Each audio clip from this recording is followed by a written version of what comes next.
Hello guys, I am Abhijit. In this video, we are going to discuss about the graph traversal. In specific, we are going to discuss about the BFS algorithm of traversing a graph. Now, a graph traversing means that we have to examine the nodes and edges that are present inside a graph. There are two standard methods that are available for the graph traversal.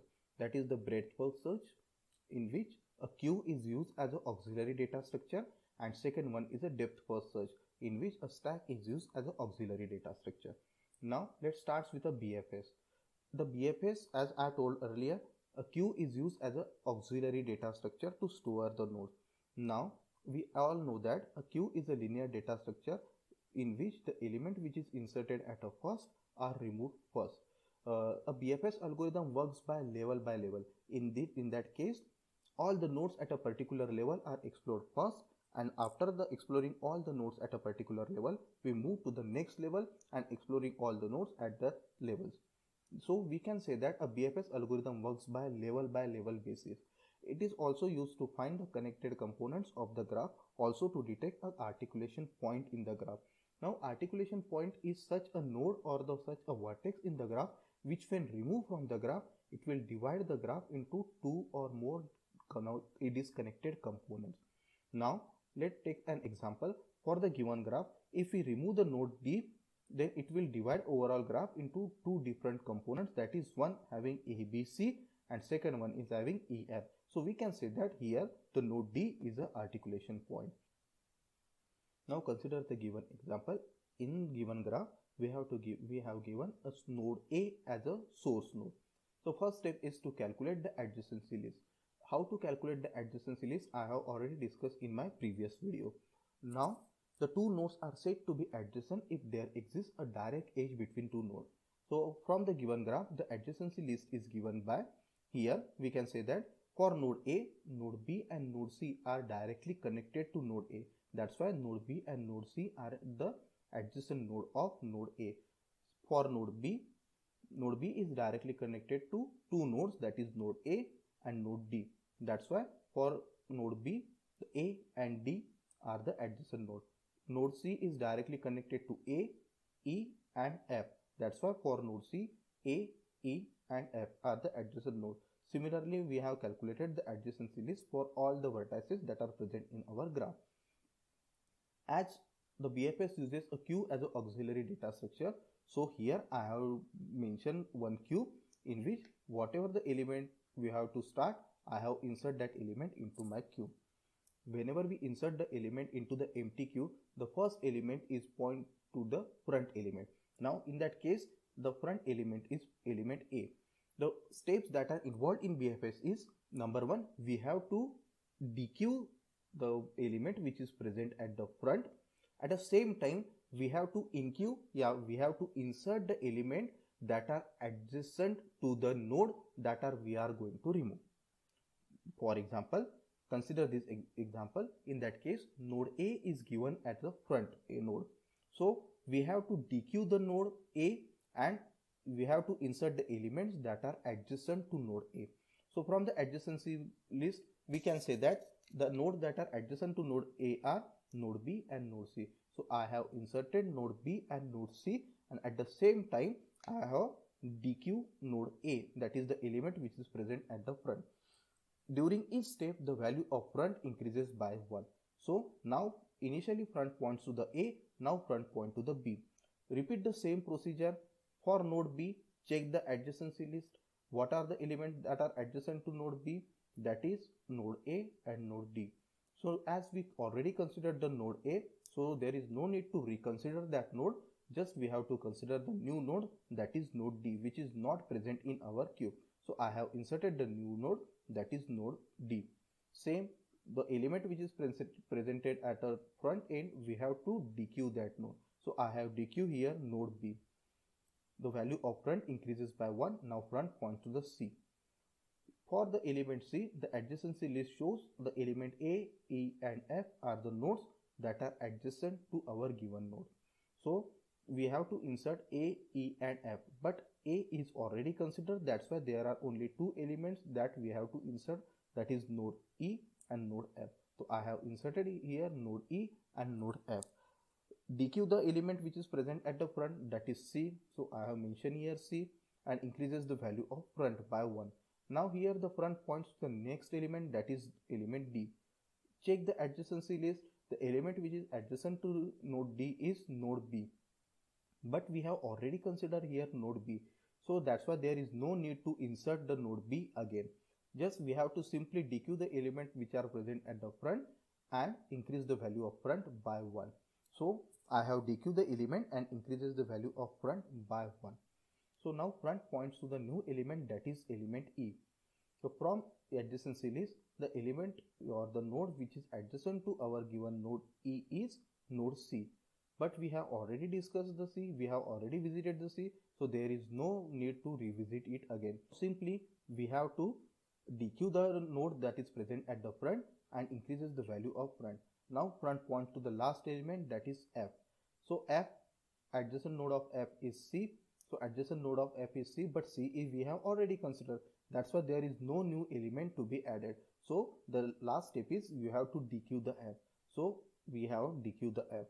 So whatever the sequence is A, B, C, D, E, F, means what are the elements which are present at the front, we get that element, we write that element, and this is the given BFS for the above mentioned graph. Let's take an example of a directed graph. In that case, node A is given as a source node. So as I have mentioned in the previous example also, the first step is to calculate the adjacency list. The adjacency list for the given graph is given by this one. Now we have to find the Q. So we have to start with A. That's why first we insert the element A into the Q. As we insert a new element into the empty Q, the element is come at the front end. So element which is come at the front is node A. Now according to the BFS, we have to dequeue that node and we have to insert the element, or we have to insert the nodes that are adjacent to the node that present at the front. Here the node that is present at the front is node A. That's why we have to insert the nodes that are adjacent to node A. From adjacency list, we found that node B, C and D are adjacent to our node A. That's why I have insert here node B, C and D. The next step is increase the value of front by 1. Now front point to the element B. According to the adjacency list, the element which is adjacent to node B is node E. That's why I have insert the element node E into the Q and dequeue the element B. The next step is increase the value of front by 1. The front points to the new element, that is C. According to the adjacency list, the elements which are adjacent to node C is node B and node G. But as we already considered the node B, there is no need to reconsider it. So just we have to add the node G into our Q. Increases the value of front by 1. Now front points to the new element, that is D. From the adjacency list, it is shown that the node that are adjacent to our node D is node C and node G. But node C we have already considered and node G is already present in our Q. So there is no need to add the element which are already present in our Q. So we simply neglect it and increases the value of front by 1. So front point to the new element, that is E. The nodes that are adjacent to node E is C and F. The element C we have already considered. The new element to be inserted is node F. Similarly, increases the value of front by 1. Now the front points to the element G. For the element G, the adjacent node are F, H and I. F, H and I. I have added here F, H and I. Increases the value of front by 1. Front points to F. The adjacent elements that are adjacent to the node F are C and H. But we have already considered C and H is already present in our Q. So there is no need to reconsider, or there is no need to re-enter the element. That's why I have kept it as it is. Just I have increases the value of front by 1. So front now points to the H. So H, E and I are the nodes that are adjacent to node H. So E already discussed and I is already present in our Q. So there is no need to reinsert, or there is no need to reconsider the node. Simply we have to increase the value of front. Now front points to the new node, that is I. For I, the element is F. but the f we have already considered, so we have to simply dequeue the element which is present in the queue. Now we can see that what are the elements that present in the front of queue is A, B, C, D, E, G, F, H and I. So I have mentioned here A from this end, then B from second, C, then D from this end, then E, then G, F, H and I, and the combination of this is given you the BFS of a given directed graph. Let's consider the algorithm for the BFSs. As we already discussed that the BFS uses the queue as an auxiliary data structure. The algorithm uses a variable called status for the BFS purpose. Now the status variable consists of three different values, that is either status is equals to 1, status is equals to 2 or status is equals to 3. When the status is equals to 1, it means that your node is in ready state, means it is the initial stage of your node.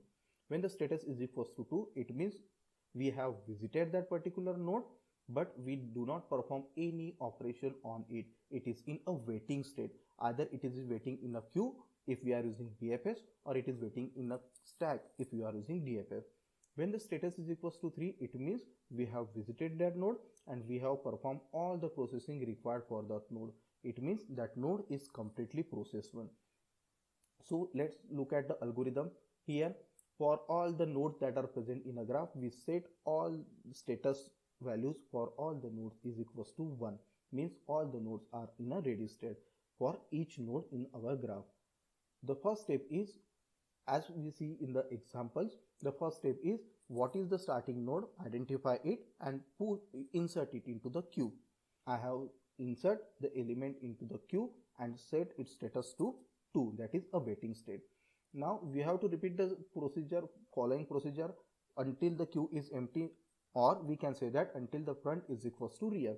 So what we have done, we have removed the element which is present at the front and replace or insert the element that are adjacent to the element which is present at the front. So that's what I have written here. Dequeue the node which is at the front end and now replace it with its all the adjacent node. When we dequeue the particular node, it means we have visited the node, we have done with the processing, and now it is in complete process state. That's why set its status is equals to 3. Dequeue the particular node, it means we have visited the node, we have done with the processing, and now it is in complete process state. That's why set its status is equals to 3. Enqueue all the neighbors of n that are in a ready state whose status is equals to 1 and set their status to 2, means what are the elements which are present at the front, we have to check the adjacency list for it. The element which are adjacent to the element which is at front, we have to insert all the element into our queue and we have to set their status to 2. We have to perform the same operation again and again until the queue is empty. That's why I have mentioned here, repeat the step 4 and 5, means we have to dequeue the node which is present at the front and insert the element that are adjacent to the element which is present at the front. Now the step 6 is last, that is exit. Let's discuss about the features of the BFS. Number 1 is the space complexity. The space complexity of a BFS is directly proportional to the number of nodes at the deepest level of the graph. The time complexity of the BFS is given by big O of mod of E plus mod of V, where E indicate the edges and V indicate the vertex in the graph. The completeness. The BFS is said to be a complete as if there is any solution for a given graph, then BFS will find the solution regardless of whether it is a directed graph or whether it is a undirected graph. The optimality. The BFS search is optimal for a graph that has a equal length. We can say that has a unique length. For the given graph, if all the edges are having a unique length, then BFS algorithm is provide an optimal solution for the graph. Let's take an application of the BFS. Now BFS can be used to solve many problems such as number 1, finding all the connected components in the graph. Number 2, finding all the nodes within an individual connected components, finding the shortest path between the two nodes in undirected or unweighted graph